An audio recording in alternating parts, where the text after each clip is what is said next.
The Battle of Triangle Hill, also known as Operation Showdown or the Shanganling Campaign, was a protracted military engagement during the Korean War. The main combatants were two United Nations infantry divisions, with additional support from the United States Air Force, against elements of the 15th and 12th Corps of the People's Republic of China. The battle was part of American attempts to gain control of the Iron Triangle, and took place from October 14 to November 25, 1952. The immediate American objective was Triangle Hill, a forested ridge of high ground 2 kilometers north of Gwaeup near the Korean Demilitarized Zone. The hill was occupied by the veterans of the People's Volunteer Army's 15th Corps. Over the course of nearly a month, substantial American and South Korean forces made repeated attempts to capture Triangle Hill and the adjacent Sniper Ridge. Despite clear superiority in artillery and aircraft, escalating American and South Korean casualties resulted in the attack being halted after 42 days of fighting,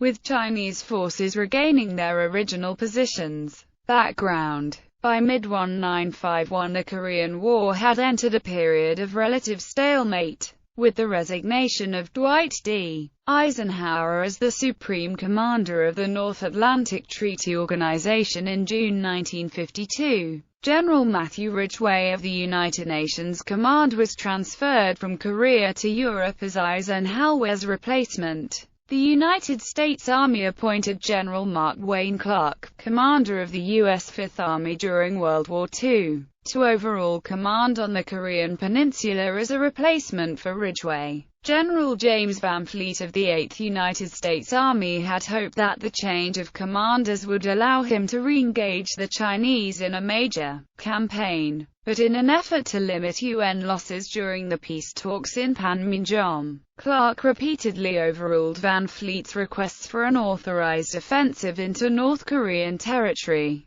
In September 1952, Van Fleet submitted tentative offensive plans for Operation Showdown, a small-scale offensive drafted by the U.S. Ninth Corps as a ridge-capturing operation. The goal of the submitted plans was to improve the defensive line of the U.S. 7th Infantry Division north of Gwaeup near Triangle Hill, pushing the Chinese defensive line back 1,250 yards. In September 1952, the negotiations at Panmunjom began to fall apart, primarily due to Sino-North Korean insistence that all prisoners of war be repatriated to their respective original countries, regardless of their personal preferences, as a significant number of Chinese and North Korean POWs had expressed their desire to defect permanently to South Korea or Taiwan. The demand was met with strong opposition from the United States and South Korea,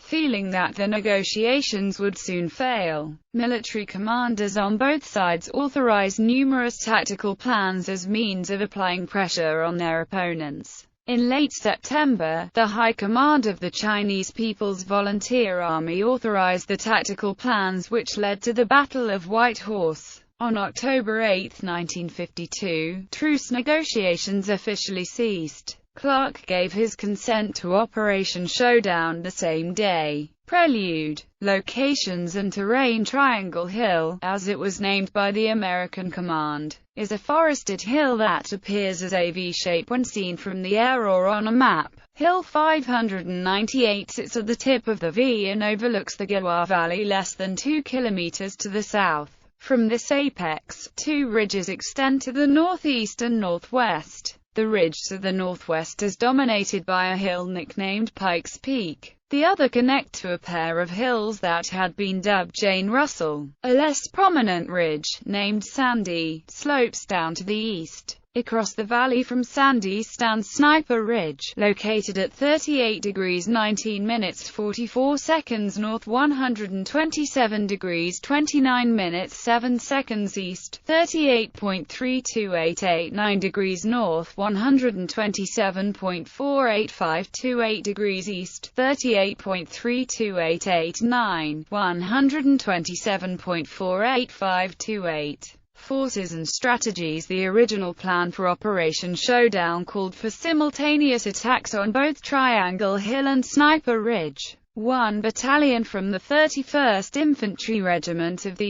U.S. 7th Infantry Division would take Triangle Hill from Gitwa, while one battalion from the 32nd Regiment of the Republic of Korea 2nd Infantry Division would attack Sniper Ridge along a parallel northbound route. UN planners expected the operation to last no more than 5 days, with 200 casualties on the UN side, based on the assumption that maximum artillery and air support would be available before the plan could be carried out. However, the artillery and air assets for this operation were diverted to the fighting at Whitehorse. Upon reviewing the situation, Colonel Lloyd R. Moses, commander of the U.S. 31st Infantry Regiment, doubled the American strength just before the offensive. On the Chinese side, Triangle Hill was defended by the 8th and 9th Companies, and Sniper Ridge by the 1st Company of the 15th Corps 135th Regiment. 45th Division. Keen Jivai, commander of the 15th Corps, predicted that any major American attack would be one of mechanized infantry and armor directed at the Pyongyang Valley 20 kilometers to the west of Triangle Hill. As a result, the primary formations of the 15th Corps, including the 44th Division, the 29th Division, 1 Armored Regiment and most of the Corps artillery, were positioned near Pyongyang. In an effort to compensate its inferior firepower, the 15th Corps constructed an intricate series of defensive networks, which were composed of 9,000 meters of tunnels, 50,000 meters of trenches and 5,000 meters of obstacles and minefields. On October 5, 1952, a staff officer of the ROK 2nd Infantry Division defected to Chinese forces, bringing with him a complete battle plan of Operation Showdown, but the information was not taken seriously by the Chinese. Battle opening moves on October 14, 1952 at 4 a.m. Following 2 days of preliminary airstrikes, the ROK American bombardment intensified across the 30 km front held by the Chinese 15th Corps. At 5 a.m., the 280 guns and howitzers of the 9th Corps extended their firing range to allow for the ROK American infantry to advance behind a rolling barrage. The concentrated bombardment succeeded in clearing the foliage on Triangle Hill and Sniper Ridge, destroying most of the above-ground fortifications on the two positions. The intense shelling also disrupted Chinese communication lines, eliminating all wired and wireless communications in the area. As the American and South Korean forces approached the Chinese defenses, they were met with grenades, Bangalore torpedoes, shaped charges and rocks. Unable to safely advance, American and South Korean troops were forced to rely on close support artillery to subdue Chinese resistance.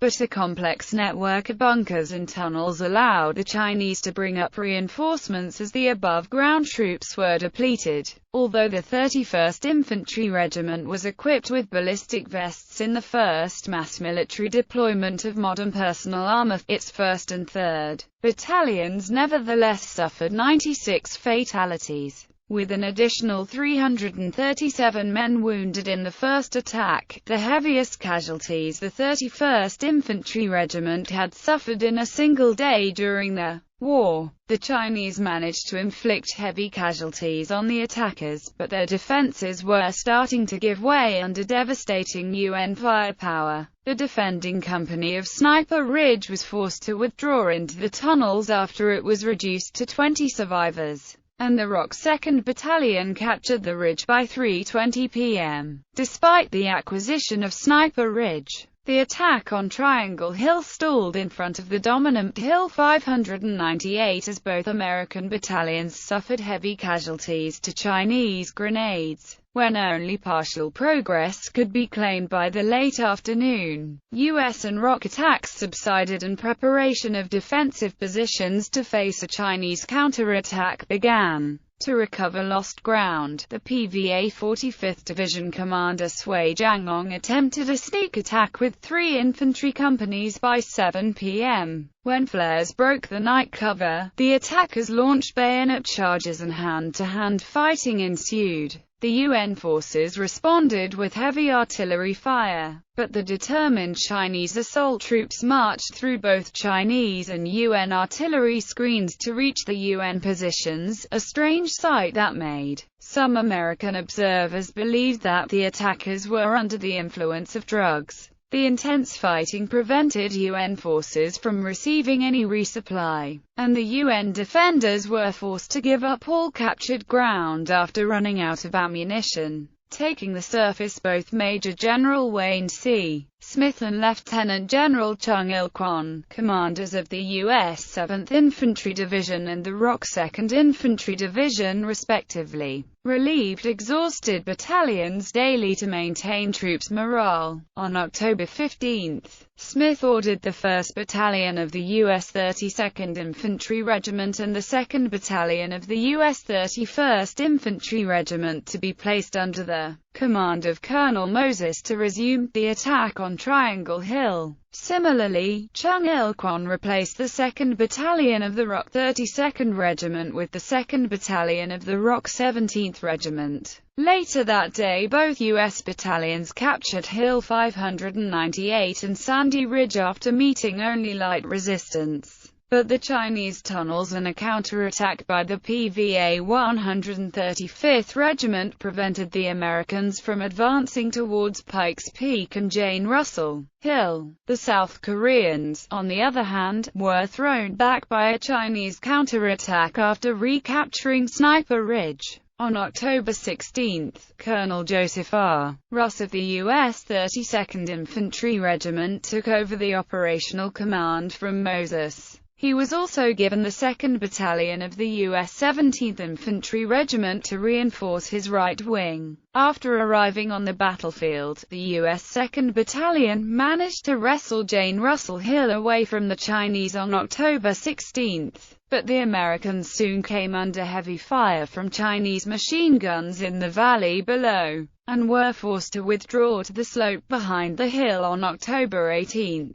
The Chinese continued to harass the American positions with small raiding parties and grenade barrages throughout that night. The Koreans fared somewhat better. A joint attack by 2nd Battalion of the ROK 17th Regiment and the 2nd Battalion of the ROK 32nd Regiment captured Sniper Ridge and held it against subsequent Chinese counterattacks. For the first time since the combat began, UN forces had gained firm control of the surface with the exception of Pikes Peak. On the afternoon of October 17, the 3rd Battalion of the U.S. 17th Infantry Regiment relieved the 2nd Battalion of the U.S. 31st Infantry Regiment on the left wing, while the 1st Battalion of the U.S. 32nd Infantry Regiment was withdrawn from the pacified center. For Keen Jibai, the lack of functioning communication networks and accurate intelligence prevented him from responding to the UN assaults. Because of his indecision, the 45th Division also received no artillery support against the UN attacks. In the face of devastating UN firepower, the Chinese defenders suffered 500 casualties per day during the initial UN onslaught. On October 17, after learning that more than 10 Chinese infantry companies were rendered combat ineffective, Sui Jianglong committed the remaining 6 infantry companies to a last-ditch counterattack. Aided by 44 large-caliber guns and a regiment of BM-13 rocket launchers, the elite 8th Company of the 134th Regiment attacked from the tunnels under Hill 598 while the other 5 infantry companies attacked across open ground at dusk on October 19.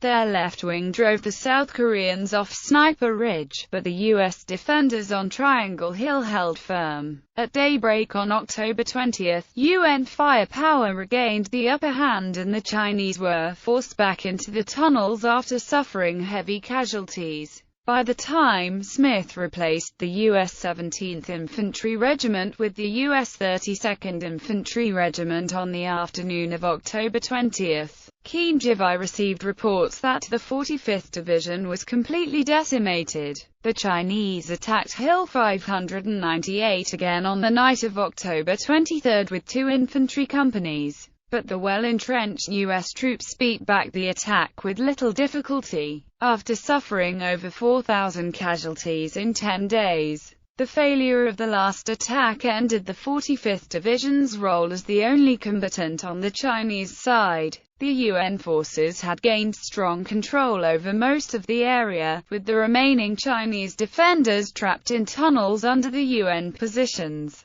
Despite the initial setbacks, Deng Hua, acting commander of the PVA, considered the situation a golden opportunity to bleed the U.S. military white. In the strategy meeting held on the evening of October 25, the 15th Corps was ordered to retake the 2 hills regardless of the cost. Interlude Van Fleet decided to rest the U.S. 7th Infantry Division on October 25, thus sidestepping the Chinese intention of inflicting additional casualties on the Americans. The 31st Regiment of the ROK 2nd Infantry Division would take over the Triangle Hill area, while the 17th Regiment of the ROK 2nd Infantry Division maintained control over Sniper Ridge. On the same day, fresh Chinese reinforcements were converging on the Kimhwa front. The PVA High Command ordered the 12th Corps to be placed under the command of the 15th Corps, and Keenjivai ordered the 86th and 87th Regiments of the 29th Division to link up with the 45th Division for a new counterattack. The 45th Division also received 1,200 new recruits to reconstitute 13 of its infantry companies.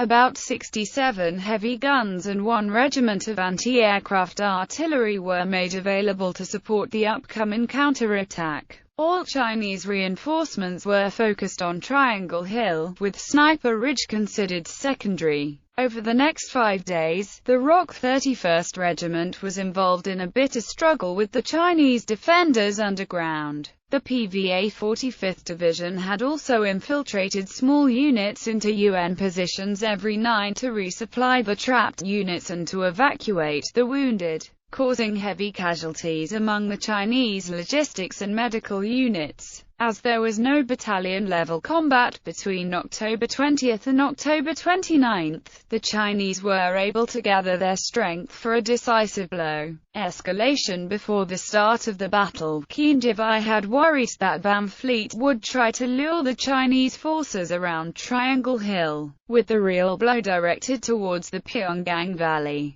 To counter this possibility, the 44th Division and the 85th Regiment of the 29th Division had been conducting preemptive attacks on Jackson Heights since early October. From mid-October, the 44th Division increased the strength of its attacks in an effort to relieve pressure from Triangle Hill, and the battle of attrition that was witnessed over Triangle Hill had also developed at Jackson Heights. At noon on October 30, the 15th Corps bombarded the Koreans with 133 large-caliber guns, 22 rocket launchers and 30,120 mm heavy mortars in the largest Chinese artillery operation of the Korean War. When the bombardment ended at midnight, 10 infantry companies from the 45th and the 29th Divisions swarmed over the ROK 31st Regiment's positions and pushed the South Koreans off the summit. In the aftermath of the fighting, only 175 South Koreans survived the onslaught out of the 3 defending infantry companies, with the PVA 91st Regiment of the 31st Division, 12th Corps, arriving as reinforcement on November 1. The Chinese forces chased the remaining South Korean defenders off Jane Russell Hill and beat off the subsequent counterattack. Responding to the losses, the U.S. 9th Corps ordered the ROK 30th Regiment of the ROK 9th Infantry Division to take back Triangle Hill on October 31.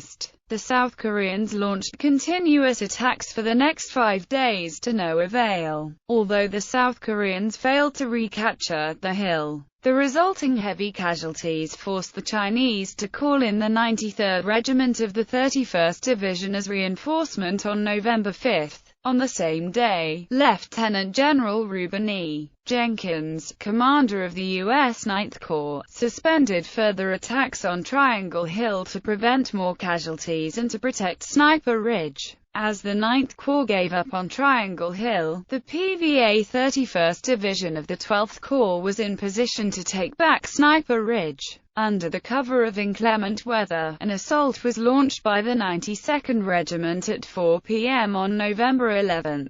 The Chinese soon drove off the defending 1st Battalion of the ROK 32nd Regiment, but Chung Il-kwon immediately replied with a counter-attack by the ROK 17th Regiment of the ROK 2nd Infantry Division on the dawn of November 12. After 2 hours of fighting, the 1st Battalion of the ROK 17th Regiment recaptured 2/3 of Sniper Ridge and inflicted heavy casualties on the PVA 92nd Regiment. The 31st Division relieved the 92nd Regiment with its 93rd Regiment to launch another assault on November 14, but the ROK 17th Regiment responded by committing all units to blunt the attack. By November 17, with the help of the ROK 1st Field Artillery Group, the ROK 2nd Battalion returned to the 1st Battalion's original position after a 2-hour battle. Undeterred by heavy casualties, the PVA 106th Regiment of the 34th Division, 12th Corps relieved the weakened 93rd Regiment during the night of November 18. For the next 6 days, seesaw fighting continued on Sniper Ridge. By November 25, the ROK 2nd Infantry Division was relieved by the ROK 9th Infantry Division on Sniper Ridge and the fighting finally died down. Conclusion: given the high numbers of UN casualties and under pressure from Clark, Van Fleet broke off Operation Showdown on November 28, thus ending the Battle of Triangle Hill. A few days later, the PVA 34th Division and the ROK 9th Infantry Division were engaged in a seesaw battle on Sniper Ridge on December 2 and 3, but it failed to produce any territorial gains for either side. On December 15, with the PVA 29th Division taking over the control of the battlefield from the 34th Division, the 12th Corps withdrew from the area and the 15th Corps settled back to the status quo prior to October 14.